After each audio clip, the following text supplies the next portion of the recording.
Assalamualaikum warahmatullahi wabarakatuh. Selamat pagi anak-anakku semuanya. Kembali lagi bersama Bapak dalam materi fikih kelas 7 semester genap.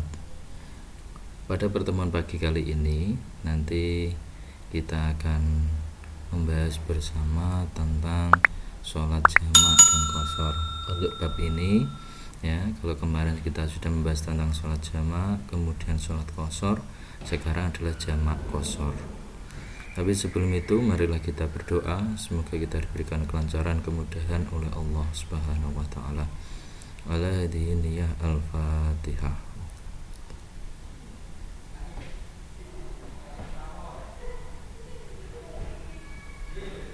Oke, selesai. Anak-anakku semuanya bisa membuka LKS-nya halaman 23, yaitu sholat jamak qashar.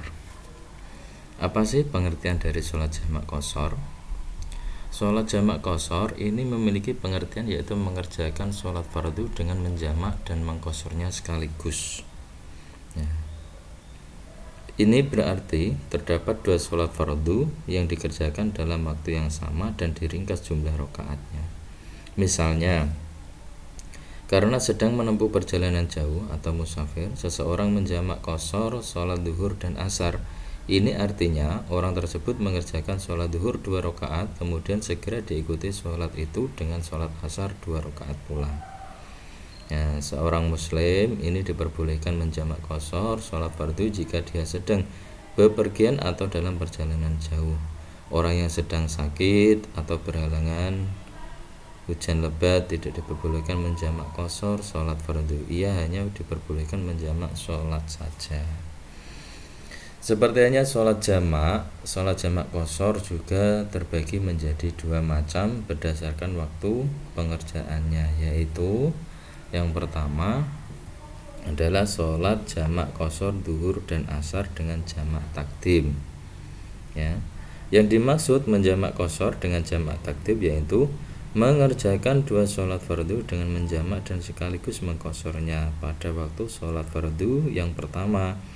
Misalnya jika seseorang ingin menjamak qashar sholat duhur dan asar, maka dia harus mengerjakan sholat jamak qashar itu pada waktu sholat duhur, yaitu dengan menjamakkan sholat duhur 2 rakaat lalu segera diikuti dengan sholat asar 2 rakaat pula. Oke, tata caranya yang pertama berniat menjamak qashar sholat duhur dengan jamak takdim yang bunyinya usolli fardhu dhuhri rakaataini qashran majmu'an ilaihil asru jam'an takdiman lillahi ta'ala. Nah, setelah berniat kemudian takbiratul ihram, sholat duhur 2 rakaat karena diqashar, kemudian salam, berdiri dan niat sholat asar. Niatnya piye Pak? Niatnya usolli fardhul asri rakaataini qashran majmu'an ila dhuhri jam'an takdiman lillahi ta'ala ya. Kemudian takbiratul ihram, sholat asar 2 rakaat karena diqashar, kemudian diakhiri dengan salam. Itulah tata cara sholat jamak qashar duhur dan asar dengan jamak takdim. Kemudian yang selanjutnya yaitu sholat jamak qashar duhur dan asar dengan jamak takhir ya. Yang dimaksud menjamak qashar dengan jamak takhir yaitu mengerjakan dua sholat fardu dengan menjamak dan sekaligus mengqasharnya pada waktu sholat fardu yang kedua. Misalnya jika seseorang ingin menjamak qashar sholat duhur dan asar, maka dia harus mengerjakan sholat jamak qashar itu pada waktu sholat asar, yaitu dengan mengerjakan sholat duhur 2 rakaat lalu segera diikutinya dengan sholat asar 2 rakaat pula ya. Tapi pengerjaannya ini pada waktu sholat asar, kalau tadi pada waktu sholat duhur ya, karena jamak takhir maka dikerjakannya pada waktu sholat asar. Yang ketiga sholat jamak qashar maghrib dan isya dengan cara jamak takdim, yaitu sama sholat jamak qashar maghrib dan isya dengan cara jamak takdim ini dilaksanakan dengan menjamak sekaligus mengqasharnya. Pertama kita sholat maghrib 3 rakaat karena sholat maghrib ini tidak boleh diqashar ya. Kemudian segera berdiri lagi untuk sholat isya 2 rakaat tanpa menyelinginya dengan aktivitas apapun. Nah, yang keempat, sholat jamak qashar maghrib dan isya dengan cara jamak takhir, ya, yaitu ketika waktu maghrib sudah tiba, seseorang sudah harus berniat untuk menjamak qashar maghrib dan isya. Kemudian apabila waktu isya sudah tiba, baru mengerjakan sholat maghrib 3 rakaat, kemudian salam. Untuk tata caranya anak-anakku semuanya, kalian bisa lihat di LKS halaman 24. Yang pertama yaitu berniat menjamak qashar sholat maghrib dengan jamak takhir, ya. Dengan niatnya usolli fardhul maghribi salasa raka'atin majmu'an ilal isya'i jam'at ta'khiran lillahi ta'ala.